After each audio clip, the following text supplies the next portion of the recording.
The controversy surrounding the release of Tears of the Kingdom has been interesting to say the least. Many YouTubers have raised concern over the game, and for all of the wrong reasons. And trust me, there are legitimate reasons to be worried, but just not over the things I've seen brought up. The main issue I've seen discussed is about how Nintendo is reusing the map from Breath of the Wild and Tears of the Kingdom. This has made some people think that the game will just be a glorified DLC cash grab. So let's explain why they're wrong. Breath of the Wild took around 5 to 6 years to develop, and it was this big. That's pretty big. And that's despite the game having a long prototype phase with many changes during its development. Logically speaking, if Tears of the Kingdom has been in development for 6 years, and the development was less troubled since it had a good framework to build off of, then this game should be like Breath of the Wild times 2.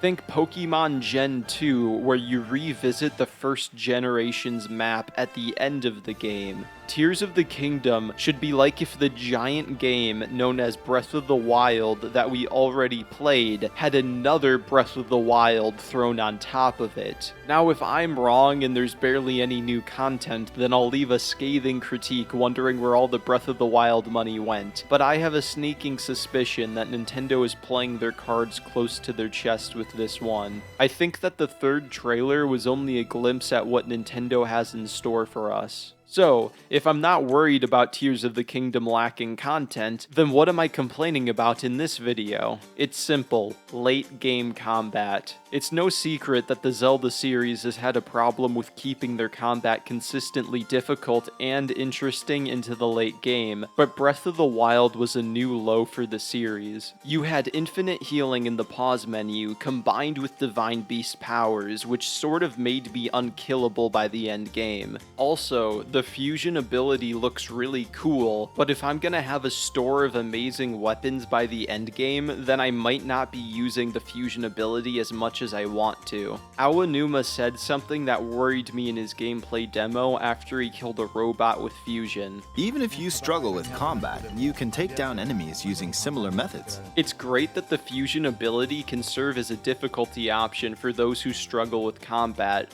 but what about people like me who thought that the combat got way too easy by the halfway point? Will I have a reason to be fusing weapons in the mid to late game? So how can Nintendo fix the issues that I have with Breath of the Wild's combat? It's simple. Add a hunger meter so Link can't heal infinitely, take out slow motion flurry rush because it made combat way too easy and was kind of jank, take out Divine Beast powers because they were too strong, add in more enemy types to make the late game combat more interesting, and find ways to always incentivize that players use the fusion mechanic. Now, I just lied, because the first 4 solutions I proposed actually were simple, but the 5th is extremely complicated. Hugo Martin, the game director for Doom Eternal, said that he wants to find ways to force players into the fun zone so they don't have the option to play the game in a boring way. The tutorial for Breath of the Wild did this brilliantly, as it's so hard to beat the starting enemies with nothing but the basic weapons,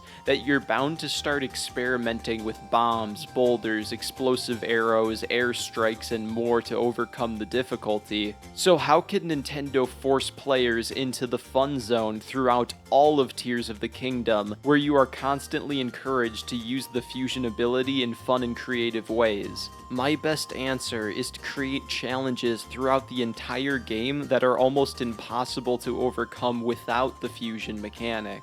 So the player has to treat combat like a series of puzzles being solved through fusion, rather than a way of making easy encounters even easier. This sort of looks like what's happening in the third trailer when Link fights the bokoblins on top of a stone talus with his own makeshift vehicle. I'm still mostly optimistic that the game will encourage me to use the fusion mechanic into the late game, but I'm still a little worried that infinite healing combined with something like the equivalent of Divine Beast powers will cause these late game battles to lack tension. Now, if some of my solutions seem too extreme and could make the game worse for people who are less skilled at the game, then let me state it another way. There could be a normal mode where you can heal in the pause menu, have Divine Beast powers, have Flurry Rush mode, and all of the other things I dislike, but I really hope that Nintendo adds a hard mode for the first playthrough that takes out all of these mechanics for those of us who want to be challenged.